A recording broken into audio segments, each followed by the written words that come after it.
There's a very famous doll I met. Its name is Robert the Doll. Robert the Doll is in Key West, and he's in a museum. And I heard about Robert the Doll, and when I went to visit my in-laws in Key West, I said, I've got to go to this museum to see Robert the Doll. Mm-hmm. And when it comes to weird things like this, I'm kind of on the fence if I believe in it or not. But when I'm in places like New Orleans or very spiritual places, you get into it. I can feel it. Yeah, I believe it. When I walked into this museum where Robert the Doll was, I immediately felt a chill. And I didn't know where in the museum Robert the Doll was, but I was walking around. They have a lot of old stuff. This is in a little museum. Were you drawn to him? His energy? When I was walking around just taking all the stuff in, I felt like somebody was watching me directly behind me. And I turned around and I saw an open door. So I walked through the open door. Mm-hmm. And in that room was Robert the Doll. That's creepy. And immediately, I felt something. And I got goosebumps. And I walked up to Robert the Doll. And this is a fairly big doll. It's about the size of a toddler, I would guess. And he's in a plexiglass cube. He's sitting in a chair, and he's holding a little plush lion in his lap. Mm-hmm. And the history of Robert the Doll is he was made by a voodoo priestess who was the housemaid of a family in Key West. And some weird things started happening in the house.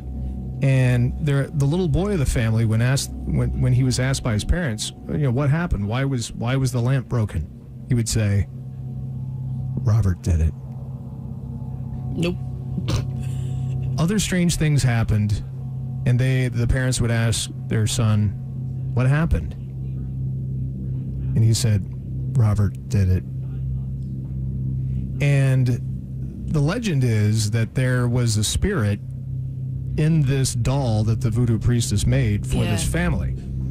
And it's just a really creepy. There's a lot more to that I can't get into right now. But they say that you shouldn't take a picture of Robert the Doll. Why?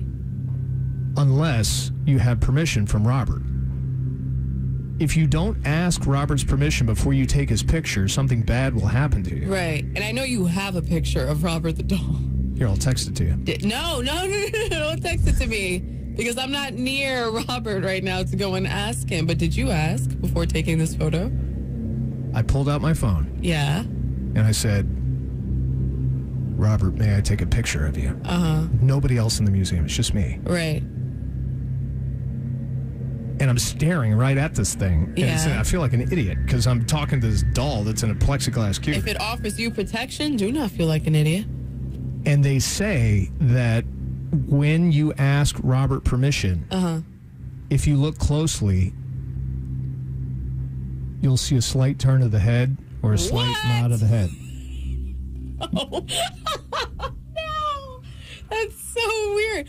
I would be so distracted by the slight movement, I think I wouldn't even take the picture. Forget it. Robert, may I take your picture? Mm-mm. This is what I saw. You can't see Mike, but he did a very slight nod. Yes. It's just, yeah. It's like one of those things like, what? What? Like, was that a trick of the eye? What was that? Oh, no. I'm not... I took that picture. Yeah, he did. There are stories of other people who have taken a picture without asking Robert's permission. And what happened? Car crash. No. Houses have burned down.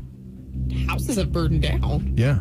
Jeez. Bad luck will happen to you if you don't ask Robert's permission before you take the picture. Can you Google him? Is that safe? You are allowed to Google. Okay. I don't think his spirit doesn't oversee the internet. I don't think. You have to ask, I don't think, but yeah, it's a good thing you ask. Jeez. But that's my ghost story.